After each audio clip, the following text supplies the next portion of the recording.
다른 산업에 있는 노동자들은 이력서를 쓰잖아요. 어디에서 근무했고 어디에서 근무했다. 이게 나와 있는데 건설 노동자들은 그러기가 참 쉽지가 않았어요. 그래서 건설 노동자들도 내 이력서에 이력을 쓸 수 있게 하자. 이력 관리를 하자. 이렇게 하는 제도로서 사실상 도입이 됐던 거고요. 지금은 건설 노동자가 초급, 중급, 고급, 특급 3년, 9년, 21년 요렇게 해서 등급으로 경력, 그다음에 포상, 그다음에 자격증, 교육훈련을 받았던 것을 합산해서 기능의 등급을 매기는 그런 제도입니다.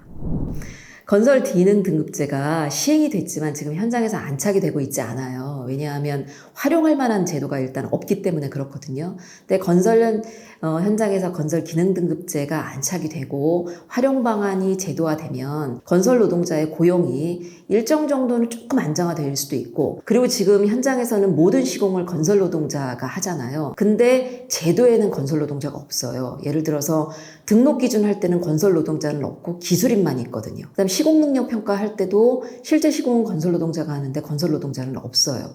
그래서 이런 것들을 제도에 건설 노동자가 실체가 드러날 수 있게 하고 거기에서 건설 노동자가 이바지했다는 것을 확인할 수 있는 그런 제도가 될 수 있을 것 같습니다. 건설 기능 등급제의 활용 방안은 아직 확정은 안 됐고 논의가 되고 있는데요. 크게 4가지 정도 돼요. 건설업체를 등록할 때에는 자본금 2억 원에, 그러니까 전문 건설업체죠. 자본금 2억 원에 기술인 2명을 보유하고 있으면 되는데 거기에 기술인 1명, 기능인 1명을 보유하도록 하는 것. 그 다음에 입찰을 볼 때 시공능력 평가가 있거든요. 거기에 기능을 보유하면 가점을 부여하는 것. 그 다음에 공공공사에는 최저권 낙찰제가 적용되는 게 아니기 때문에 사회적 책임 부여가 있어요. 거기에서 건설 기능인을 보유할 수 있도록 하는 것. 그 다음에 건설 현장 공사를 할 때 현장에 초급, 중급, 고급, 특급을 배치를 할 때 인원을 좀 배정하는 것. 요게 4가지가 논의가 되고 있어요. 그런데 이 4가지가 아직 제도화되지 못했기 때문에 건설 기능 등급제가 현장에서 활용이 잘 되고 있지 않은데 기능 등급제를 현장에 안착시킬 수 있는 아주 중요한 내용이라고 보실 수 있습니다. 앞서 말씀드렸듯이 건설 기능 등급제가 시행이 되고 있는데 증명서를 발급받으신 분도 사실 별로 없어요. 왜냐하면 건설 기능 등급제의 증명서를 발급받아도 활용할 데가 없기 때문에 그렇거든요. 그래서 이 활용 방안이 제도화되는 것만이 건설 기능 등급제가 현장에 안착할 수도 있고, 그럼 청년 노동자들도 현장에서 들어와서 그 다음에 어느 정도의 교육을 받고 그렇게 되면 등급을 부여받아서 건설에서 일하는 이 현장이 내게 아주 중요한 직업이 될 수 있도록 안착화될 수 있는데요.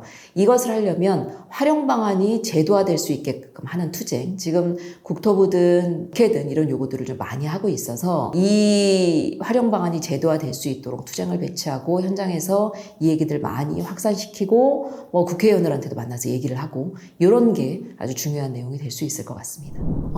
건설 기능 등급제가 현장에서 안착되기를 싫어하는 이유 중에 하나는요. 지금 있는 제도가 그대로 있으면 싶은 거예요. 왜냐하면 활용 방안이 반드시 들어와야 되는데 그게 제도화가 되려면 건설업 등록할 때 기능인을 반드시 포함되어야 되고요. 시공능력 평가할 때도 기능인을 보유하고 있어야 되니까 일정 기간 고용을 해야 되고, 배치 기준도 원하지 않고 그냥 불법 다단계 하도급으로 건설 노동자를 고용하면 되니까 이런 것들을 지켜야 하는 법 제도가 새로 생성되는 것을 싫어하기 때문에 건설 기능 등급제가 안착되기를 싫어하는 거고, 거기에 맞춰서 활용 방안도 제도화되기를 싫어하는 것, 이게 가장 큰 이유라고 볼 수 있습니다.